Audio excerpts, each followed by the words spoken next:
Привіт.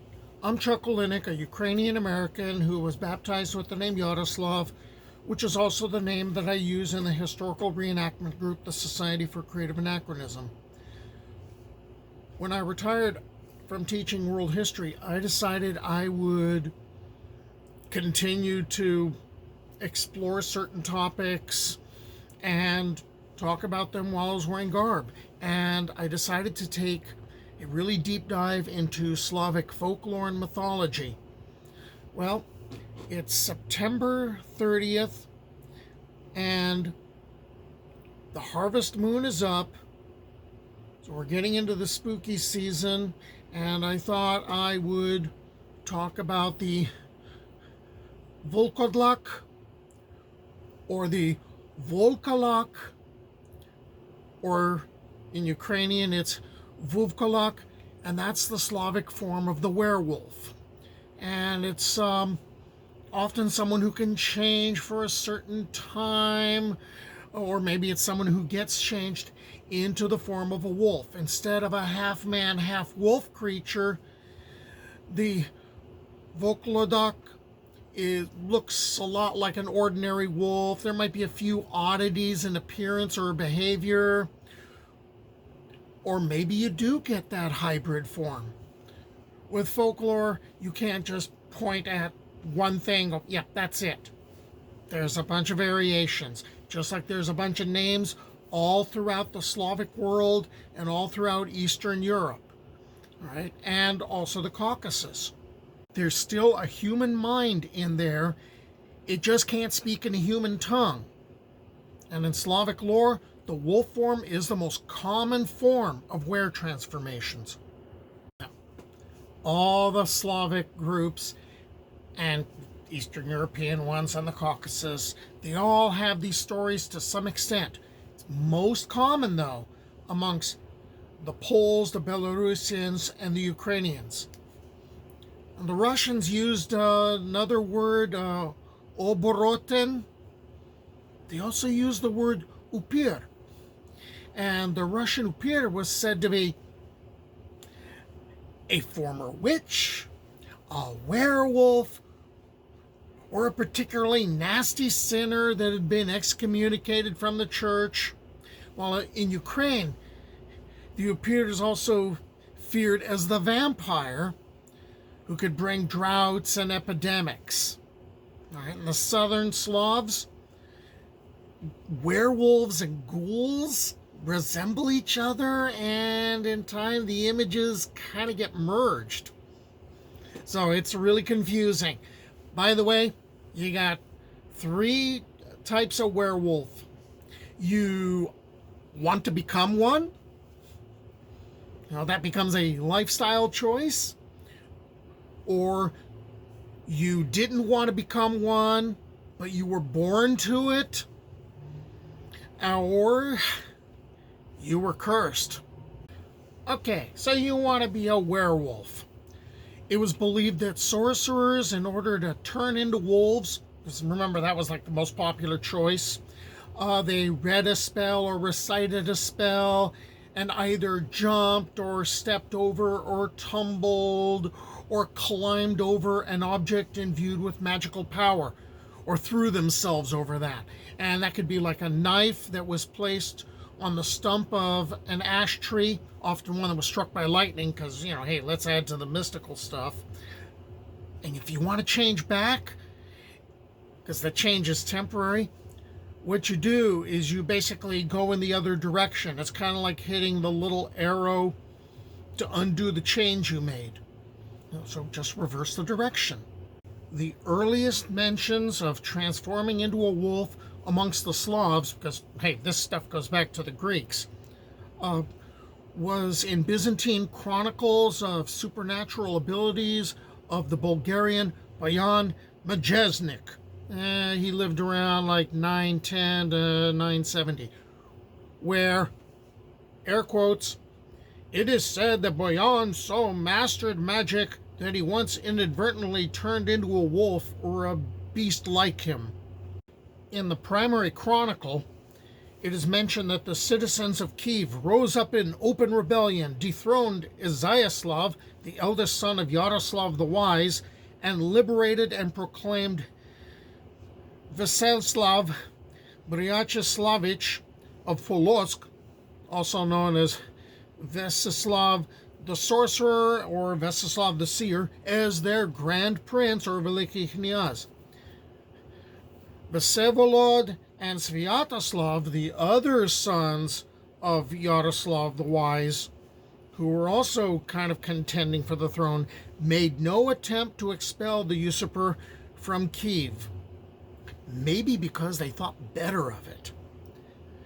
Vyacheslav had a great reputation for sorcery. The Russian Primary Chronicle states that he was conceived by sorcery and basically, is born with a veil of birth membrane on his head, and that the sorcerers told his mother that this should be bound to his head for the rest of his life as it was a sign of good luck.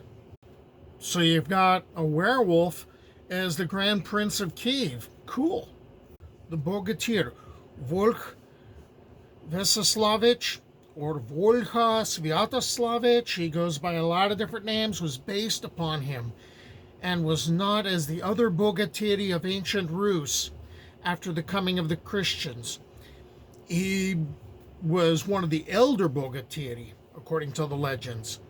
Both a Bogatyr and a Volki, or Wizard of Kiev, a shapeshifter with the cunning of his serpent father, and legends say he could change his appearance. His mother, Marfa, a princess and a daughter of Kiev, a niece of the Prince Volodymyr Red Sun, was seduced by a serpent. He judged people, distributed cities to princes, but he himself was a wolf, prowling at night. From Kiev he ran before crowing cocks to Martarkan. Great horse ran over as a wolf the way. There are similar references in the Tale of Ihor's campaign.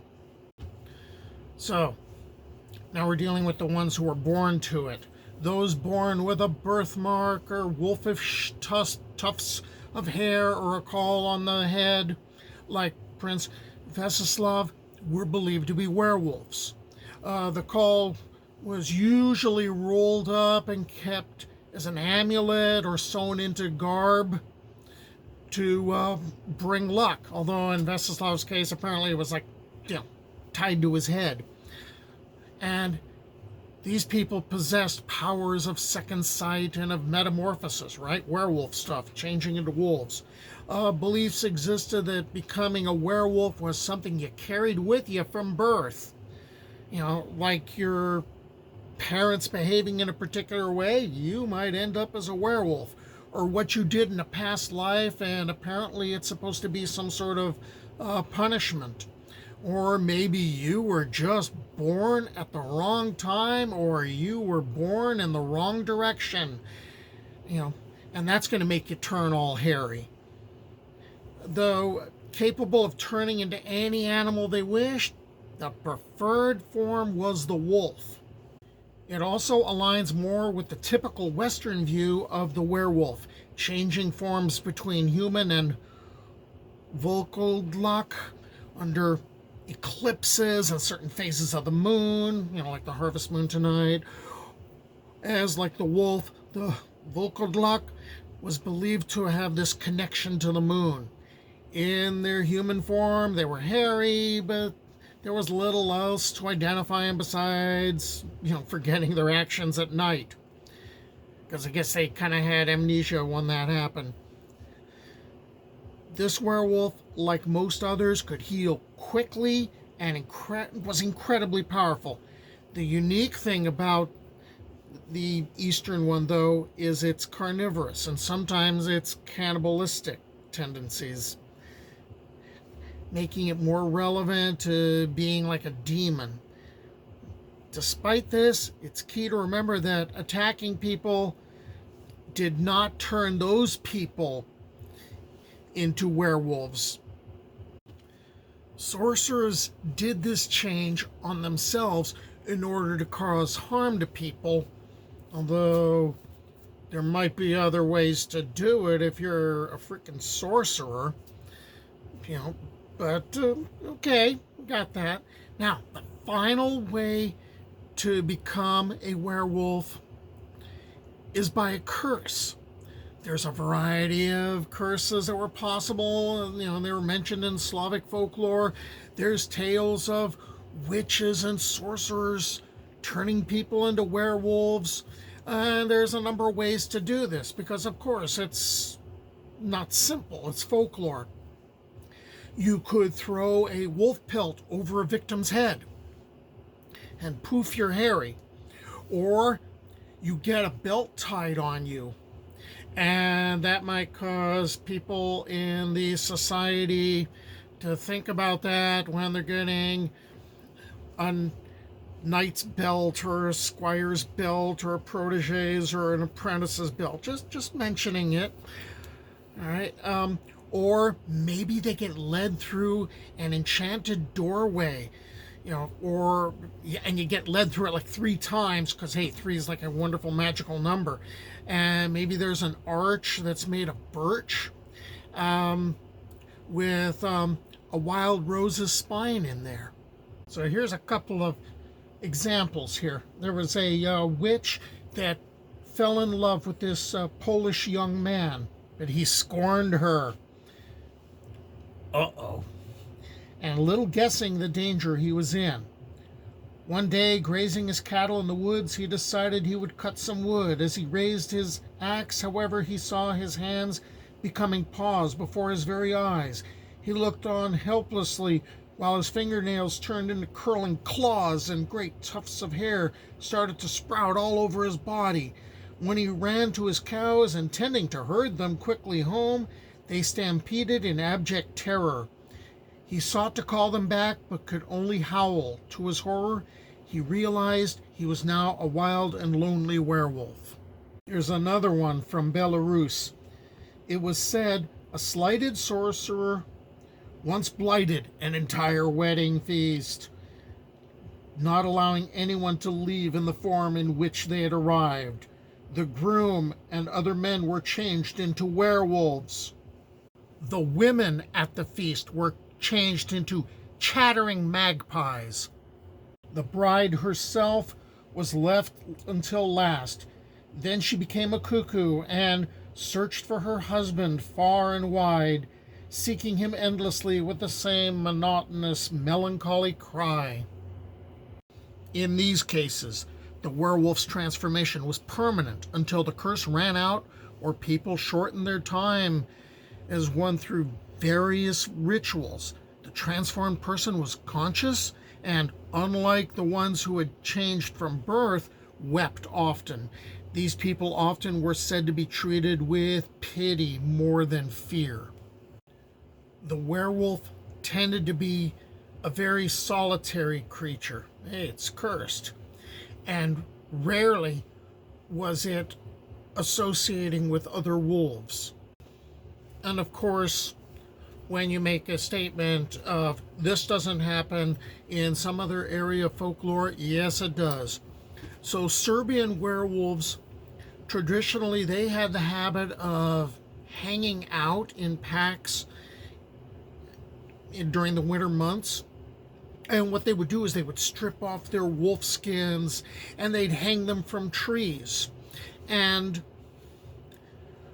what would end up happening is one of the people who's taken off his skin is hanging it in a tree. He goes and he grabs somebody else's wolf skin and he burns it. And the person whose skin he burns, that person is cured and they're not a werewolf anymore. Which kind of leads me to question, why don't they just all agree, Fred, you burn Bob's, Bob, you burn Ted's skin, and just kind of work it out that way. All right.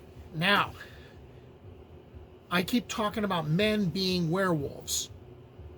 I'm not mentioning the women in this. Well, why not? Because there are very few accounts, of women becoming werewolves. Of course, if you go to the Caucasus in Armenia, there's a there's a number of references to women becoming a wolf's hair. And according to Armenian lore, if you were really bad as a woman and you committed certain deadly sins, you're condemned to spend 7 years in wolf form. And there's a pretty typical account of here's a condemned woman and she gets visited by a wolfskin toting spirit who basically says, here, put this on. And when she does, her benevolent nature goes away, and what she ends up doing is at first she starts devouring each of her own children.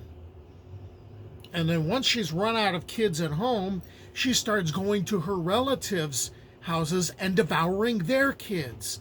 And once all those kids are gone and have become meals, she then goes to somebody else, goes to the homes of strangers.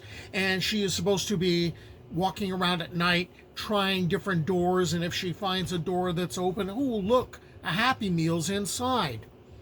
And what ends up happening is daylight shows up, she goes back to human form. But this goes on for 7 years, and the transformation is supposed to be involuntary. Okay, the moment I said that, I've got to mention, not in all the stories, sometimes it's on purpose. Okay, so now we've covered the werewolf. I didn't do any bad movie impressions from the 30s about werewolves. So I hope you stick around with me. I hope you subscribe to my YouTube channel as I continue to explore Slavic folklore and mythology. Do pobачення!